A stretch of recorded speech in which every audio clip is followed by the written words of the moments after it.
কিশোরগঞ্জের কটিয়াদীতে জামাত কর্মীর হামলায় এক বিএনপি নেতা নিহত হয়েছেন। বৃহস্পতিবার রাতে ঢাকার একটি হাসপাতালে চিকিৎসাধীন অবস্থায় তার মৃত্যু হয়। পুলিশ জানায়, বৃহস্পতিবার সকালে সাদ্দাম হোসেন বিএনপি নেতা মাহমুদুর রহমান কামালের মাথায় টেঁটা দিয়ে আঘাত করেন। গুরুতর অবস্থায় তাকে ঢাকায় নেওয়া হয়। নিহত মাহমুদুর রহমান কামাল কটিয়াদী উপজেলার আচমিতা ইউনিয়ন বিএনপির সাবেক সভাপতি ও সাবেক ইউপি সদস্য।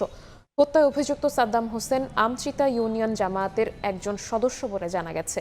তবে হামলার পেছনে জমি সংক্রান্ত বিরোধের বিষয়টি এসেছে আরেকটি ভাষ্যে। এ ঘটনায় দুইজনকে গ্রেপ্তার করা হয়েছে বলে জানিয়েছে পুলিশ।